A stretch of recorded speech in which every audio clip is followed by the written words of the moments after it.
Hi, Internet! Thanks for waiting a couple of minutes. We had someone blowing leaves outside our office, so we're a little slow to get started on Hot Goss today. They were blowing quite vigorously. They were blowing. So, yes. Anyway, welcome, Hot Goslings. No, I say it. Oronde, do you have something to say? Yes, welcome, Hot Goslings. So we're very excited about this episode. As you can see, we're already pretty slap happy. It is a lucky number, episode 13. Ooh, spooky. Spooky. Spooky and scary. hi, Olivia. Oh, hello, Gosling. And we are here talking about flirting. I've heard of that. Have you? Oh, yes, quite. Yeah. Have you been accused of being a flirt in your life? I've heard once or twice that perhaps I'm a flirty individual. Yeah, I think I'm super excited for this episode. We've had this kind of like in our pockets for a while, and this is the one I've been most excited about as someone that has been referred to as being very flirty. And it seems like people are very excited also. Yeah. I had a lot of people reach out to me online when I made a Facebook post about it, and I got a lot of drinks and talked a lot about flirting with people. So I'm going to try to do all of your opinions justice throughout the episode. Oh, I'm so excited to hear what people said. I've been sort of inspired by this episode or by this topic because I've been reading a lot of stuff about like flirting and consent on the internet, and a lot of like articles that are like, is flirting dead?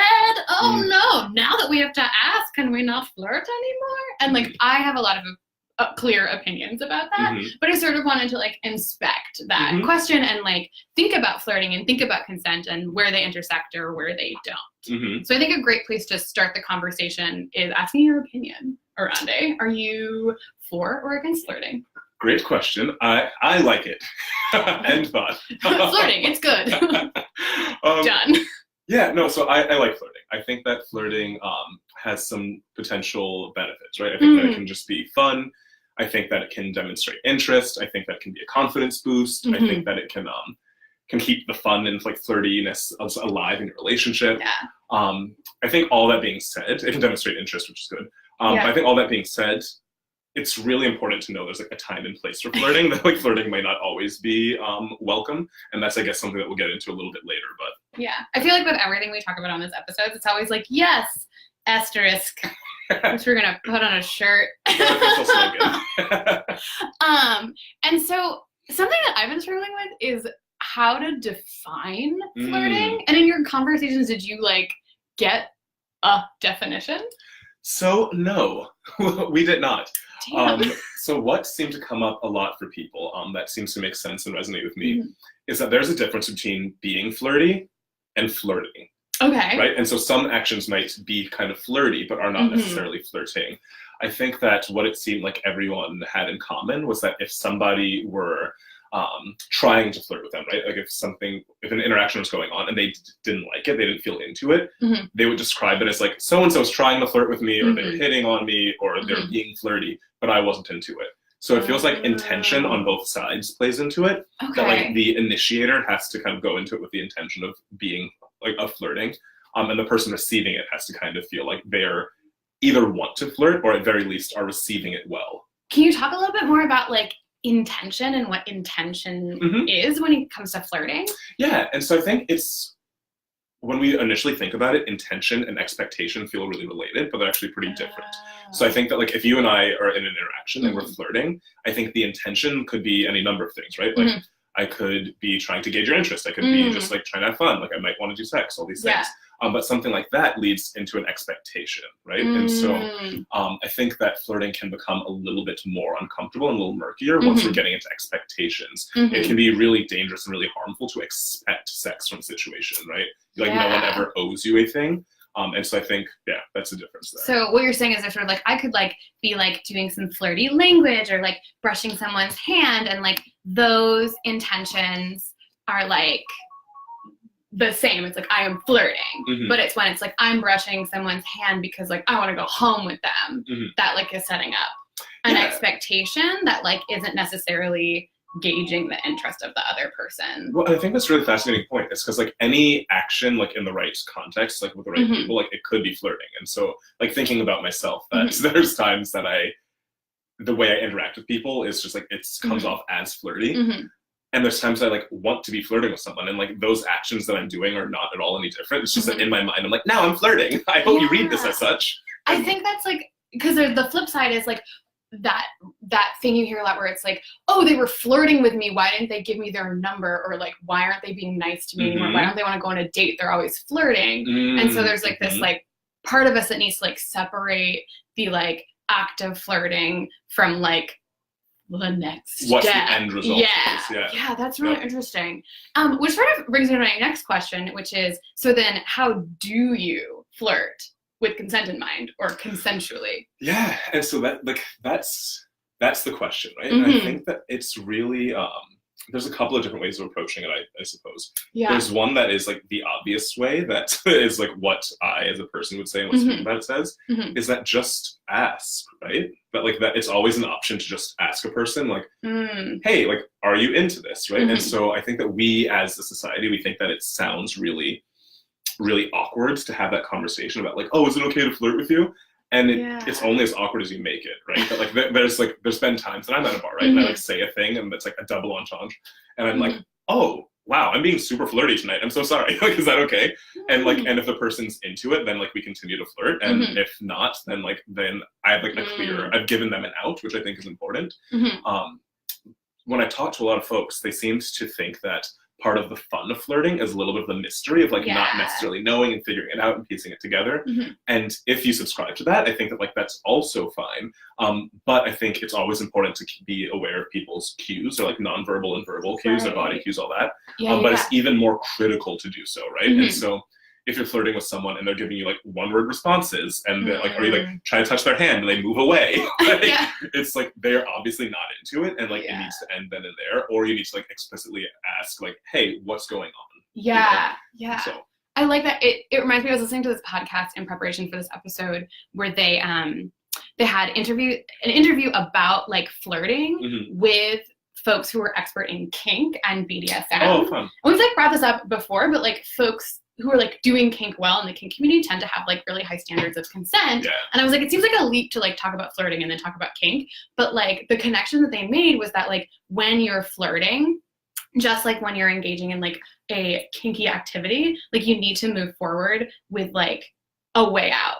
Like you're leaving space for someone to be like, no, thank you. So you like need like a safe word or whatever. And I was like, oh, that makes so much sense. Like you can't just like flirt with someone by like cornering them in a room. That doesn't give them a safe way out. But if you like brush someone's hair lightly, if that seems like it's an invited action, like they can just take their hand away. And that's, I actually really love that. That reminds me of so there's this like, so a tactic of mine. Ooh, some hot tips. So if we've ever hung out and this happens.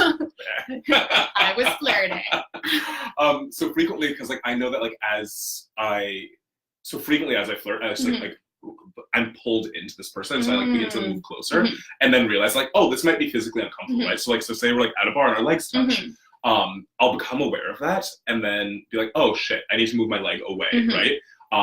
And this person, like, they have the option of saying something or moving their leg back towards mine, and like then that's something like, oh, okay, cool, like I know they've just like reestablished this contact. Obviously, you cannot go purely off of like someone's leg happening to touch yours, right? And so what I find, like, I know that for myself, like I would much rather just like know what's going on, and so like I don't just do it with like everyone that I'm attracted to, but I think like people I'm like interested in dating, I like tell them that, right? I'll like have a conversation with them at some point that like that's like, no, don't expect anything from you, but just like letting this be known, so that way in the future they can read our interactions and there's no longer that wondering like, oh, is this flirting or is it not? They know exactly where I'm coming from and can like choose to like reciprocate or not reciprocate. Cool. You're like setting up a situation where like that person can receive the like message that like they're interesting and cute and like you like them in a way that's not like that's interesting. It makes me think a lot about like what power dynamics are at play when you're flirting, and are there situations where like the power dynamics affect consent? Yes, definitely. Are you responding to Olivia? Yes. So yeah, about power dynamics. I think that there's definitely a piece of power dynamics in that. So I think that there's like 3 super common power dynamics that might come up when you're flirting. Okay. And so I think the first one is probably like the I'm going to say the healthiest one, Mhm. and is like probably the most ideal, Mhm. right? And so so let's say that like we're attracted to each other, Okay. we're flirting, we're having fun. Yeah. We have an equal power dynamic. Right. We're friends. Yeah. Yeah. Yeah. Well, there's an equal power dynamic there. Like that feels healthy, feels very mutual. Mhm. There might be a dynamic, right, where like if I am your boss, right, Mhm. and like then I'm flirting with you, Oh. then it's like the power dynamic is a little skewed in that case, right? Mhm. That like in that case you might see this, you know that I'm flirting with you, but you might not want it. But also you feel like you can't say anything and Mhm. reject me because you're like, well, now's my job at risk. Mhm. And so that doesn't necessarily feel good. And there's a number of different power dynamics that could be at play there. Mhm. And then I think the last really common one is when you want something, right? And so I think, so yeah. literally my earliest understanding what flirting is, I'm not proud of, but I remember I was at Burger King Mhm. circa 2000, maybe Mhm. 2001. And I was like, oh, if I flirt, I get free things. And Gotcha. so I was like flirting for like free fries and like chicken nuggets. And like, Your most self. and but then like in retrospect being like, oh, like those last two like aren't awesome because like there's a piece of like manipulation and coercion in that, right? And so like that Yeah. isn't necessarily great.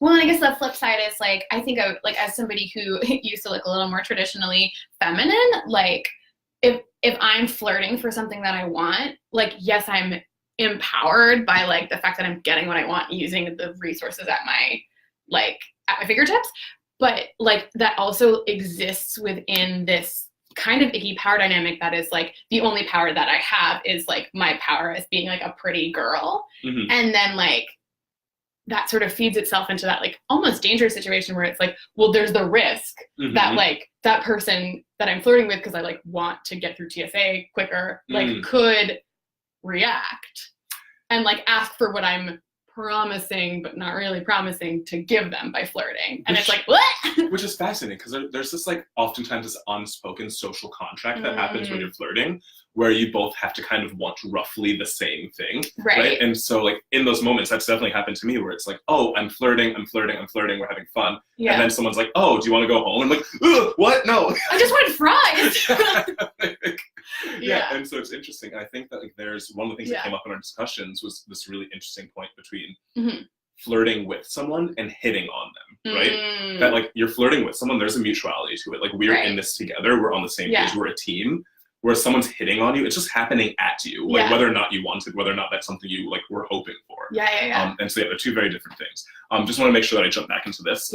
Olivia made a really good point that there's a calculated risk, right, in some of these dynamics, right? That like leaning into someone is like a different amount of danger than like letting your legs touch lightly, and like both can be invasive and both can be too much, but one feels less invasive, right? And so if we're in this world, like the flirting world where mystery is apparently a part of it, try to take the less invasive risk, is I guess what we're saying. Like instead of touching sort of someone's like waist, which is like a pretty personal space, like if you want to flirt with body language, like try a hand. Yeah, like try a hand or a shoulder or something. There's like just as many like sensations and what have you without like crossing a boundary. I think that's really interesting to think about flirting and boundaries as connected. I don't necessarily think people think about boundaries when they're flirting. Because like almost the like perceived sexiness is like crossing those boundaries, but that's actually like not what we're saying that I believe is sexy. It's like making people feel uncomfortable.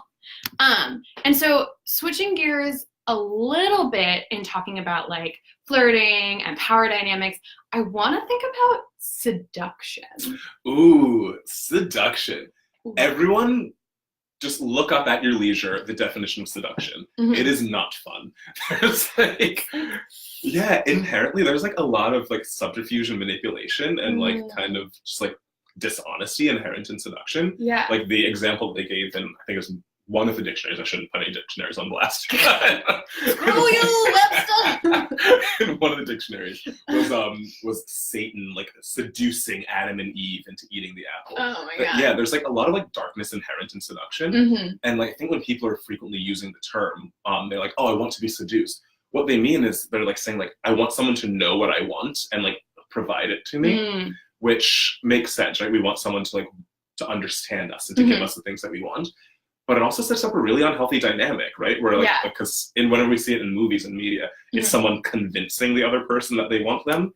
And like, that doesn't feel good in real life. Yeah, like we don't ever want to encourage people to coerce or convince someone to do something they didn't want to do. Yeah. When I hear the word seduction, I sort of like think about like the ethos of what people are trying to get at. I feel like it's like, I want to be seduced by a person that I want to seduce me, and there's sort of an inherent like contract of consent that has sort of happened to get your imagination there that like doesn't play out on screen in like movies or porn, but like in real life has to. Yeah, we have time for like one more question, so I'm gonna give you a choice. Okay. Do you want to talk about how to reject somebody and how to get like receive a rejection, or do you want to talk about flirting in long-term relationships? Oh, I'm gonna do long-term relationships, okay, and then cool. we'll do another. Let's do a whole episode on rejection. Yeah, for sure. So what's about? Oh, about just like, can you flirt in long-term relationships? Do the rules still apply? That was one of the most fascinating conversations that I had when I was talking to people. And it seems like there's some people that were a hard yes, some that were a hard no. But like piecing together all of the little bits, it sounds like people feel as if like you kind of need like a little bit of mystery for it to be flirting. And so it feels like people feel like you can be flirty in a relationship, but you're not necessarily flirting. And what it seemed like the difference was the point at which like there's no longer guarantee of what this interaction will lead to, or a guarantee that it no longer feels like flirting. And so like one couple in particular, they were saying that like when they were dating, like they could have sex anywhere, anytime, it didn't matter. But then they had a kid and they're like, oh, like now like we might be too tired, or we might be too busy, or like the kid might walk in, or the kid might need something. And so like there's no telling what's gonna happen. And so now and there's also like this like little bit of like psychology change of like, does my partner still want me in that way? And so like flirting is like this way to like reignite that fire, and it's like a fun stand-in. And so they felt like they were flirting then, but were being flirty before that. So it's like, it's the sort of at the core of flirting is this like intention of like telling your partner that they're sexy and cool, and like especially when you like have a kid or are really busy, or like the stars don't align for you to like hook up, like you can still be satiated by that like flirting intention, which is to be like, I want to validate you and show you that you're sexy and cool, and I like to be around you, which is like basically what we all want. Yeah, great. That feels like a good place to end. Nice. Yeah. So friends, thank you for your comments. Thank you for tuning in, whether you did it live or whether you're tuning in a couple hours later. We are going to follow this post up with a little blog post from one of our educators who has a great story about flirting, which I can't wait for you all to read. And we will see you next time for Hot Goss in November. Yay! Thank you. Yay! Bye. Bye. It's never. It's